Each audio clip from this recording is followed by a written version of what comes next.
قال الله تبارك وتعالى في موضع آخر إن عدة الشهور عند الله 12 شهرا في كتاب الله يوم خلق السماوات والأرض منها 4 حرم ذلك الدين القيم. وقال النبي صلى الله عليه وسلم لا عدوى ولا طيرة. وقال النبي صلى الله عليه وسلم الطيرة شرك. قابل قدر حاضرین، اللہ رب العزت جل جلالہ وعما نوالہ تبارک اسمہ کے لیے تمام قسم کی حمد و ثنا، ہر قسم کی تعریف، بڑائی، بزرگی کے کلمات لائق ہیں، کیونکہ ساری کائنات، زمین، یہ ستارے، یہ سیارے، یہ چاند و سورج، سب کو بنانے والا وہ اکیلا تنہا خالق ہے، اور ان میں موجود تمام مخلوقات کا ہر اچھے اور برے کا مالک وہی ہے۔ ان کو رزق دینا، ان کے موت و حیات کا مالک، ان کے ہر قسم کے نفع و نقصان کا مالک وہ تنہا ہے، اس کے علاوہ کوئی حقیقی مالک نہیں۔ بعد اس کے جناب آخر زمان محمد مصطفیٰ احمد مصطفیٰ صلی اللہ علیہ وسلم پر لا تعداد درود و سلام ہو، جنہوں نے اللہ کی فرمودات کو، اس کی تعلیمات کو، اس کی توحید کو ہم تک کما حق پہنچایا، اور ایک ایسی شریعت ہمیں دی جس کے اندر تا قیامت نہ کسی قسم کی کوئی زیادتی کی کوئی گنجائش ہے، نہ کمی کی۔ محترم حضرات، ابھی ہم محرم الحرام سے گزر رہے ہیں اور سفر کے مہینے میں داخل ہونے والے ہیں۔ یہ 2 مہینے ایسے ہیں جس میں امت مسلمہ کی ایک بڑی تعداد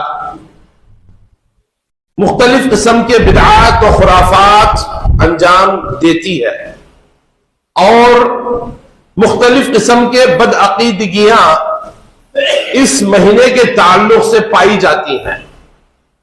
خاص کر سفر کے مہینے کے تعلق سے یہ عقیدہ رکھا جاتا ہے کہ یہ مہینہ منحوس مہینہ ہے، نحوست والا مہینہ ہے، اس میں کوئی بھی ایک اچھا بھلا کام نہ کیا جائے، خاص کر نکاح ہے، شادی بیاہ ہے، یا کچھ پراپرٹی گھر وغیرہ خریدنا ہے، یا اس میں منتقل ہونا ہے، ایسی چیزوں کو لے کر اس مہینے کو منحوس سمجھا جاتا ہے۔ اور محرم کے مہینے میں بھی ایک تعداد نے ایسے کچھ عقیدے رکھے، حضرت حسین رضی اللہ تعالی عنہ کی شہادت کو لے کر مختلف قسم کی بدعتوں کو ایجاد کیا۔ یاد رکھنا میرے بھائیوں، ہمارا دین اسلام ایک ایسا دین ہے، ایک ایسا مذہب ہے جو قیامت تک اپنی صحیح سلامت شکل میں باقی رہے گا۔ اس کے اندر کسی کے زندگی سے، کسی کی موت سے، کسی کے حیات سے، کسی کے پیدا ہونے سے، کسی جگہ کی فتح ہونے سے، کسی کے شکست کھانے سے اس کا کوئی جز بدلنے والا نہیں ہے۔ یہ شریعت مکمل ہو بہو جیسے آپ صلی اللہ علیہ وسلم لے کر آئے اور صحابہ نے سنا، سمجھا اور عمل کیا، اسی شکل میں، اسی حیات میں قیامت تک عمل کیا جائے گا۔ اس کے اندر کوئی تبدیلی کی گنجائش نہیں ہے، کسی قسم کی بدعقیدگی کی کوئی گنجائش نہیں ہے، چاہے جتنا بڑا انسان اس زمانے میں پیدا ہو یا وفات پائے، اس کے مرنے یا جینے سے شریعت میں کوئی تبدیلی ہونے والی نہیں ہے، یہ بات واضح ہے۔ اب ماہ سفر کو لے کر جو بدعقیدگی رکھی جاتی ہے، بدعقیدگیاں جسے بدفعلی کہا جاتا ہے، جو ماہ سفر سے لوگ لیتے ہیں یا جس مہینے کو منحوس سمجھا جاتا ہے، یہ عقیدہ کہاں سے آیا؟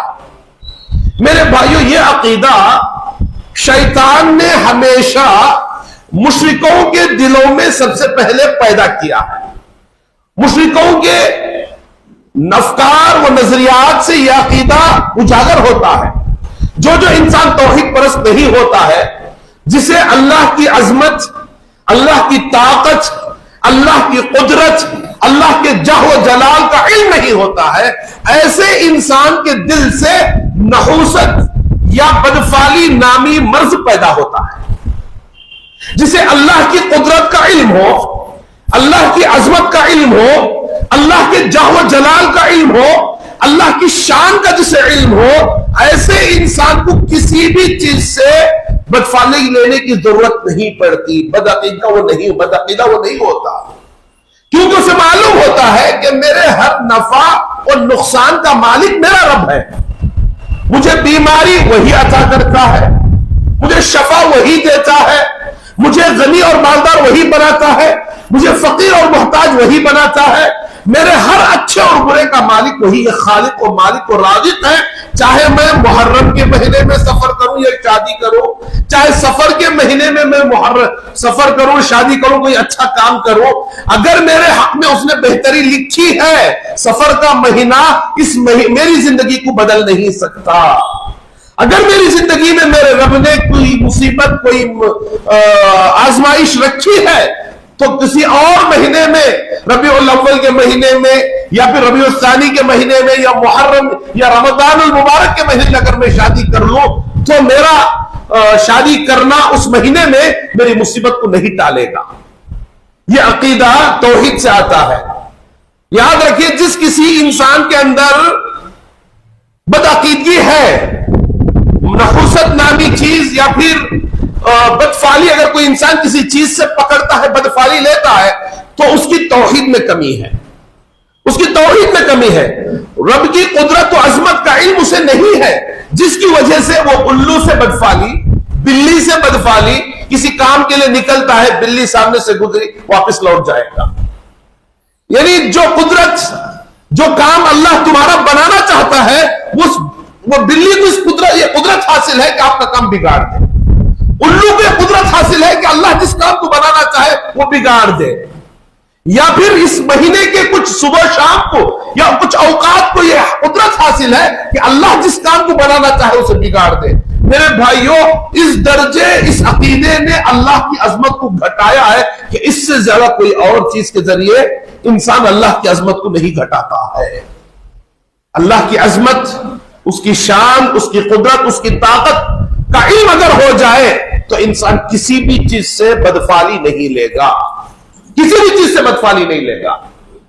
میرے بھائیوں، کوئی بھی اچھا کام کرنے سے پہلے ہمیں اللہ کی فرمانبرداری کی تعلیم دی گئی، اللہ کی اطاعت کی تعلیم دی گئی، اللہ کی عبادت کی تعلیم دی گئی، صبح اور شام کے اذکار بتائے گئے، فجر کی نماز کی پابندی کی تعلیم دی گئی کہ جو انسان فجر کی نماز وقت پر نہیں پڑھتا، سورج نکلنے سے پہلے نہیں پڑھتا، ایسا انسان شیطان کے چنگل میں آ جاتا ہے، شیطان کے قبضے میں آ جاتا ہے، شیطان اسے تکلیف پہنچاتا ہے، اللہ کی حفاظت و ضمانت سے دور ہوتا ہے۔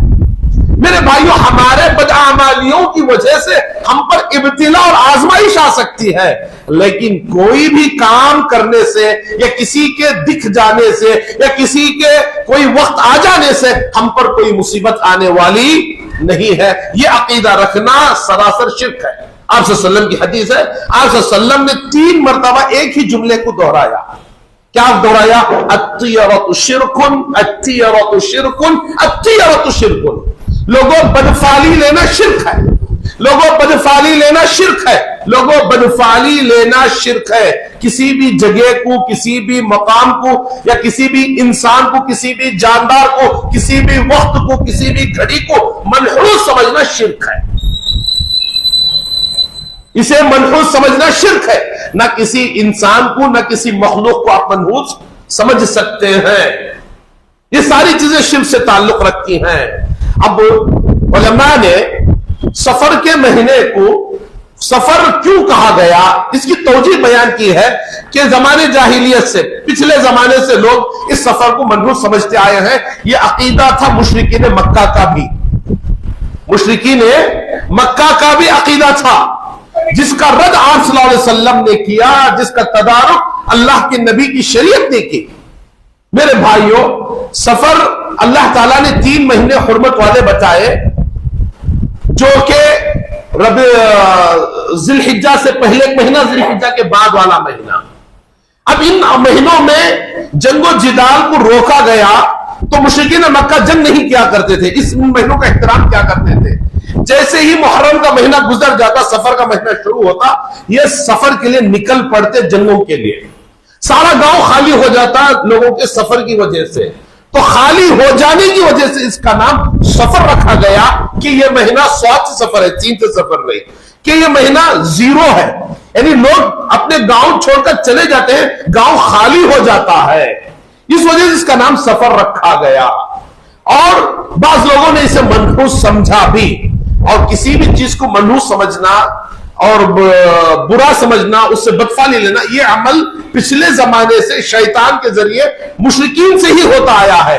دلیل یہ ہے، قوم صالح کے بارے میں اللہ تعالیٰ نے قرآن مجید میں لکھا، قوم صالح کہا کرتی تھی طیرنا بک وبمن معک، کہ اے صالح ہم تم سے اور تمہاری قوم سے بدفعلی لیتے ہیں کہ تمہارا وجود، تم چونکہ ہمارے گاؤں میں ہو اس لیے ہمیں قحط سالی کا سامنا کرنا پڑتا ہے، ہمیں مصیبتوں کا سامنا کرنا پڑتا ہے.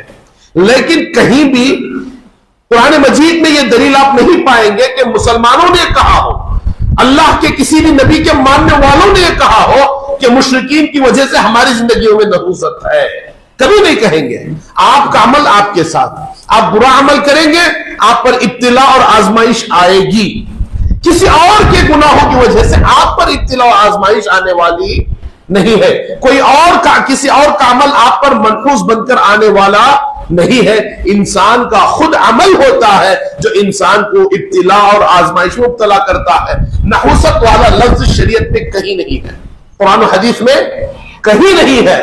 ابتلا والا لفظ ہے، آزمائش والا لفظ ہے، مصیبت کے نازل ہونے والا لفظ ہے. اللہ کا ارشاد ہے کہ ظہر الفساد فی البر والبحر بما کسبت ایدیکم، زمین میں تری میں، خشکی اور تری میں فساد برپا ہوتا ہے، بگاڑ ہوتا ہے، بما کسبت ایدیکم، تمہارے اعمال کی وجہ سے، تمہارے کرتوتوں کی وجہ سے مصیبت آتی ہے.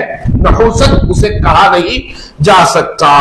فرمایا قوم اصحاب القریہ کے تعلق سے اللہ نے بتایا، قالوا انا تطیرنا بکم لئن لم تنتهوا لنرجمنکم، کہ مشرکین کہا کرتے تھے مومنین سے، موحدین سے، اگر تم اپنی توحید سے باز نہ آؤ تو ہم تمہیں رجم کر دیں گے، ختم کر دیں گے، کیونکہ تمہاری وجہ سے ہم پر مصیبت آتی ہے، تمہاری وجہ سے ہم مصیبت میں مبتلا ہوتے ہیں، تم منحوس ہو.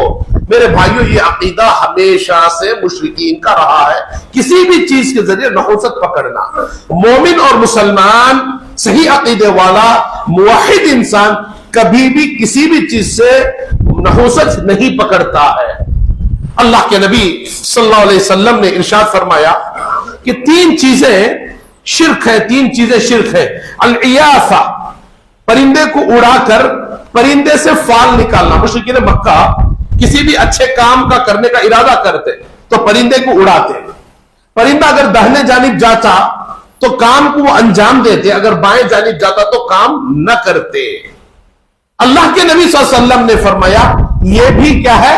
شرکی قسم ہے. پرندہ کسی بھی کام کو اچھے اور برا کرنے کی کوئی تعلق اور طاقت نہیں رکھتا.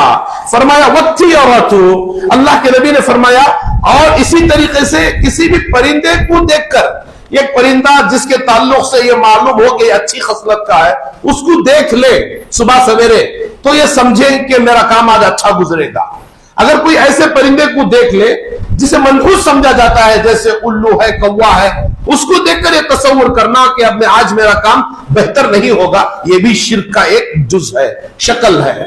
میرے بھائیو، آج ہم نے بہت سارے جو خریدار تاجر ہوتے ہیں، تجارت کرنے والوں کو دیکھا ہے کہ صبح سویرے اگر کوئی ایک کسٹمر پہلے آتا ہے، وہ بارگیننگ کرتا ہے یا پھر آ کر لیے بغیر چلا جاتا ہے، تو یہ سمجھنے لگتے ہیں کہ آج کا دن پورا ایسے ہی جائے گا. یہ بدفعلی ہے، یہ شرک کی ایک قسم ہے. ایسی بدفعلی نہیں لینی چاہیے. یا صبح سویرے کوئی انسان ایکسچینج کے لیے آ گیا تو یہ تصور ہندوانہ رسم میں رکھی جاتی ہے کہ اس کو نہیں دیا جاتا، اسے منع کر دیا جاتا ہے کہ بعد میں آنا، ابھی ہم نے دکان کھولی ہے، اب پہلی وہ جو تجارت ہے وہ شروع ہونے تک نہیں کریں گے. میرے بھائیوں، یہ سب بدفعلی ہے، یہ بدفعلی ہے، یہ سراسر شرکیہ اقسام ہے. اس پر عمل نہ کیا جائے، بدفعلی لینا شرک ہے۔ آگے فرمایا وَاتُّرُقُ، اللہ کے نبی صلی اللہ علیہ وسلم کے زمانے سے پہلے جہالت میں لوگ کنکریاں پھینک کر فال نکالا کرتے تھے، کنکریاں پھینک کر فال نکالا کرتے تھے۔ آپ صلی اللہ علیہ وسلم نے فرمایا یہ بھی شرک کی قسم ہے، لہٰذا یہ ساری چیزیں انسان کو مشرک بنا دیتی ہیں۔ آگے اللہ تعالیٰ نے ارشاد فرمایا وَإِن يَمْسَسْكَ اللَّهُ بِضُرٍّ فَلَا كَاشِفَ لَهُ إِلَّا هُوَ۔ لوگوں یاد رکھنا اگر اللہ تعالیٰ تمہیں کچھ نقصان پہنچانا چاہے تو کوئی نہیں ہے اللہ کے سوا جو تمہیں نقصان سے بچا لے۔ اللہ اگر تمہارا آج بزنس نہ دینا چاہے، اللہ اگر تمہیں بیمار کرنا چاہے، اللہ اگر تمہیں کچھ نقصان سے مبتلا کرنا چاہے تو کوئی کائنات کی طاقت نہیں ہے جو تمہیں نقصان سے بچا لے۔ آگے فرمایا وَإِن يُرِدْكَ بِخَيْرٍ فَلَا رَادَّ لِفَضْلِهِ، اور اللہ اگر تمہارا کچھ بھلا کرنا چاہے، بہتر کرنا چاہے تو کائنات کی کوئی طاقت نہیں ہے جو تمہیں اس بہتری سے، اس اچھائی سے روک سکے۔ قادر مطلق اللہ تعالیٰ ہے۔ میرے بھائیوں یہ عقیدہ رکھنا کہ یہ پرندہ، یہ فلاں یہ انسان، ایسا اٹھنا، ایسا بیٹھنا، ایسا کرنا، فلاں جگہ جاتے ہوئے کوئی چیز دیکھ لینا، اس سے نحوست آتی ہے، اس سے حقیقت میں اللہ کی شان، اس کی عظمت، اس کی قدرت میں کمی آتی ہے۔ نحوست نہیں آتی بلکہ اللہ کی عظمت، اس شان اور قدرت میں انسان کے دل میں اس کی عظمت گھٹ جاتی ہے، اللہ کی عظمت گھٹ جاتی ہے، لہٰذا ایسا عقیدہ نہ رکھے۔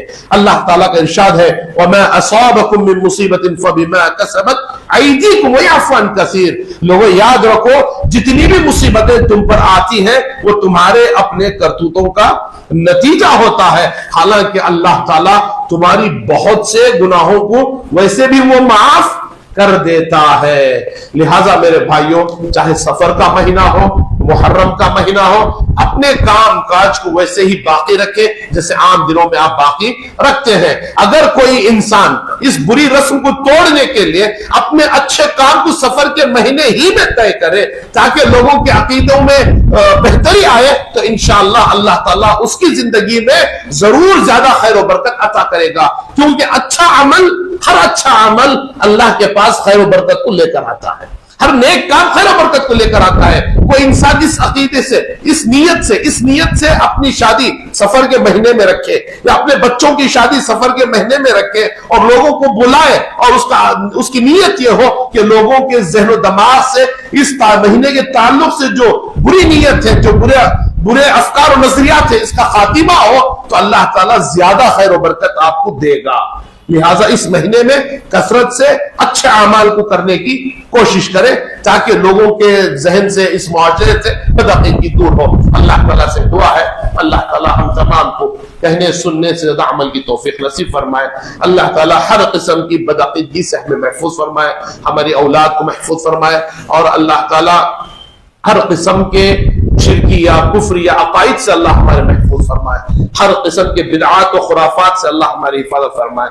اللہ ہمیں دین کو، شریعت کو ویسے ہی لینے کی توفیق دے جیسے حضرت ابوبکر صدیق رضی اللہ عنہ نے لیا تھا، حضرت عمر نے لیا تھا، خلفائے راشدین نے لیا تھا، اصحاب نبی نے جس طریقے سے شریعت کو مانا تھا، اس پر عمل کیا تھا، اللہ ہو بہو اس کو قبول کرنے کی ہمیں توفیق نصیب فرمائے۔ آمین وآخر دعوانا ان الحمد للہ رب العالمین۔